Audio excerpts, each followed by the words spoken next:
혈흔의 흔적을 발견하지 못했다고 진술했습니다. 오토바이와 공구통에서도 혈흔이 발견되지 않습니다. 피 묻은 흉기를 공구통에 넣었다는 진술은 흉기를 한 손에 쥐고 오토바이를 몰았다는 것으로 변경됩니다. 살해 과정, 살해 도구 등 조서의 핵심 내용 자체가 온통 모순투성입니다. 전문가들에게 최근 진술 조서에 대한 분석을 의뢰했습니다.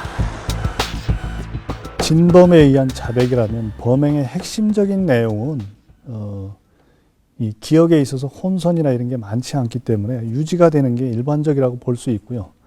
이렇게 조사시마다 자백의 내용이 변동되는 것은 신뢰도가 상당히 떨어지는 그런 자백이라고. 자백이 계속 변화가 됐다는 것은 처음 했던 자백이 객관적인 정황이 맞지 않아서 추궁을 받았고, 또 추궁받아서 했던 자백이 또 객관적인 상황과 맞지 않아서 또 추궁을 받았다는 거예요.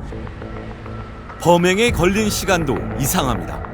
당시 경찰이 확인한 최근의 전화 통화 내역을 보면 사건 발생 직전인 2시 5분 39초까지 친구와 통화했다고 돼 있습니다. 경찰의 범행 추정 시간은 새벽 2시 7분경입니다. 길어야 2분 동안 모든 범행이 이루어져야 합니다.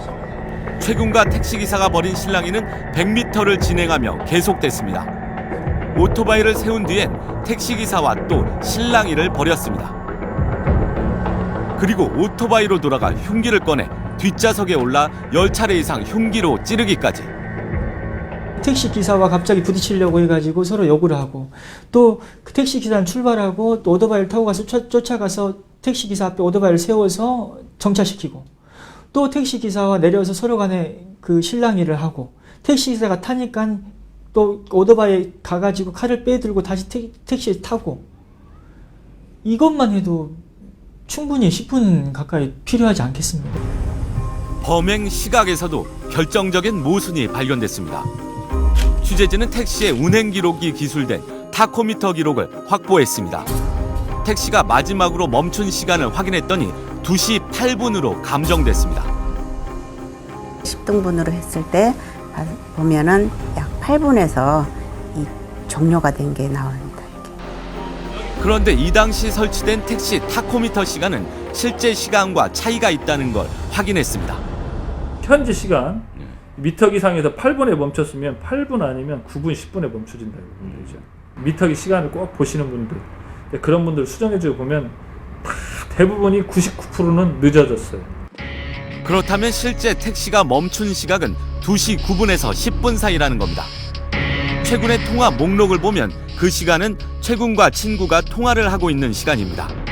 친구와 통화를 하는 동안 택시기사와 말싸움을 하고 흉기로 찌르는 납득할 수 없는 상황이 만들어지는 겁니다. 게다가 최군은 비옷과 흉기에 묻은 피를 깨끗이 씻고 다시 사건 현장에 나타나 먼저 경찰에게 말을 건넵니다.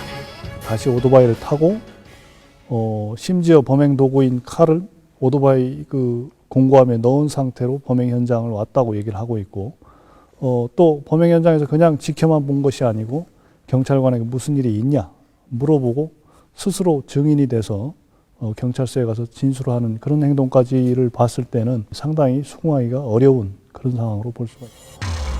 무엇보다 최군 수사에 대한 결정적인 허점은 바로 목격자 진술에 담겨 있습니다. 취재진은 사건 당시 길 반대편 차량에서 택시를 목격했던 여성을 어렵게 찾아냈습니다.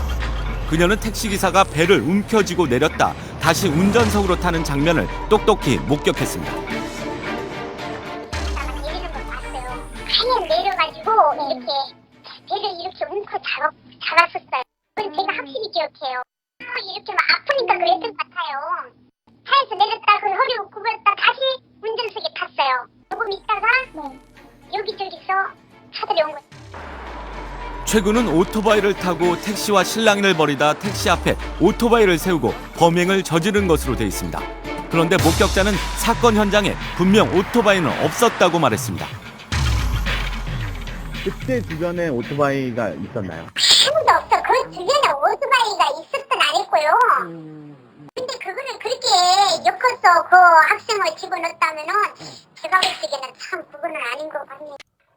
경찰 조사를 반박하는 이 중요한 목격자 진술은 그러나 정작 재판엔 제출되지 않았습니다. 게다가 범행에 사용됐다던 다방 칼은 피해자의 상처와 일치하지도 않았습니다.